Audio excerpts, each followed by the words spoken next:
Did you hear the exciting news?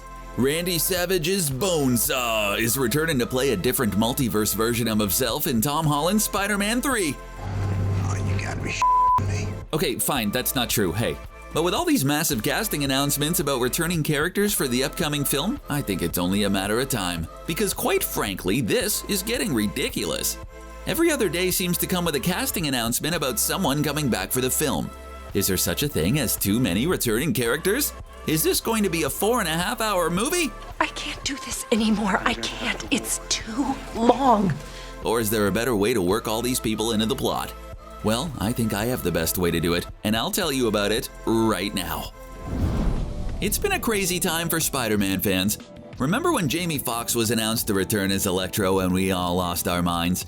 That was a huge piece of news and led to a lot of speculation about just who could be returning in the upcoming Spider-Man sequel. At first, I was obsessed with any tidbit of Spider-Man 3 related casting news. I wrote letters to Disney telling them to bring back Paul Giamatti's Rhino. I went door to door asking people to sign my petition to make Bruce Campbell a different universe version of Mysterio. It's like all of a sudden the floodgates opened up and we were hit by a wave of returning characters. Alfred Molina is now confirmed to be returning as Doc Ock. And it seems like practically a done deal that Toby Maguire and Kirsten Dunst will return as the OG Peter Parker and Mary Jane. As well as rumors of Emma Stone being approached for a Gwen Stacy return, and even now, Charlie Cox's Daredevil is heavily rumored to make an appearance. With all of that, it's only a matter of time before Andrew Garfield Spider-Man also gets in on the fun. That's a lot of characters, and I'm sure we're even in for a few more surprises that we won't even hear about. But you know the biggest problem with all of that?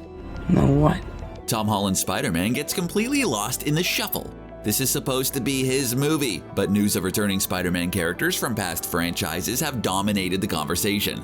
It has definitely shifted focus away from the characters in this current franchise. Like, seriously, if they told us Tony Ravioli's Flash Thompson is going to get a much deeper character arc in the third Spider-Man movie, would we register that as big news now that we're too busy obsessing over Tobey Maguire's return? I don't think so. But another big issue is that this threatens Far From Home's excellent cliffhanger. Remember that not only was Peter's identity revealed to the world, but he was also framed for murder. That's huge! That's a story beat that definitely needs to continue and be fleshed out in the sequel, and shouldn't be overshadowed by the fact that we're getting an Electro with a better costume this time. So that's why, as much as it hurts to say, I think the absolute best thing for everyone is to have all these returning characters play only a small part in the third Spidey movie.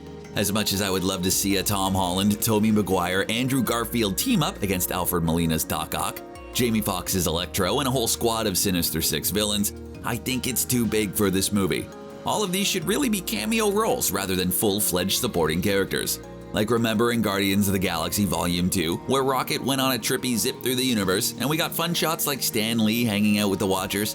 I think these roles should be handled like that. When Doctor Strange takes Peter through the multiverse, let's only have small clips of Tobey Maguire's Spider-Man fighting Doc Ock, and a brief glimpse of Andrew Garfield's Spider-Man fighting Electro.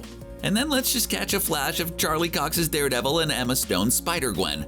Although that wouldn't give any of those actors much to do in the overall narrative, it would serve to further focus on Tom Holland's Spider-Man, which at this stage is incredibly important. I like to think of it like Iron Man. We had Iron Man's complete arc told in Iron Man 1 through 3. And then after that was completed, it was okay to just have him show up in the Avengers movies or Civil War, because at that point his main character arc was done. And it allowed for bigger movies to share the spotlight with other heroes.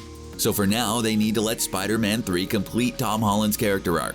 And then they can do whatever they want with this multiverse team-up craziness.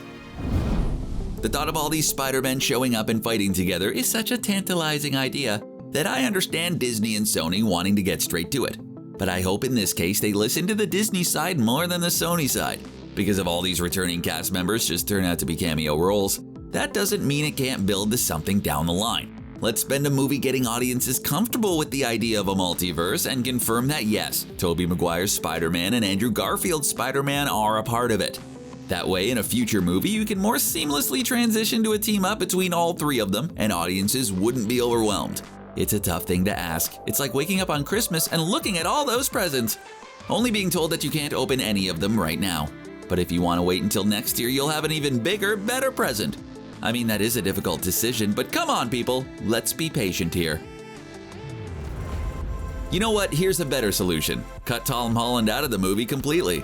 With all these interesting returning Spidey characters, you could argue that Tom Holland feels like the least essential person right now. What do you think? Let us know in the comments and be sure to like and subscribe. Thanks for watching, CBR.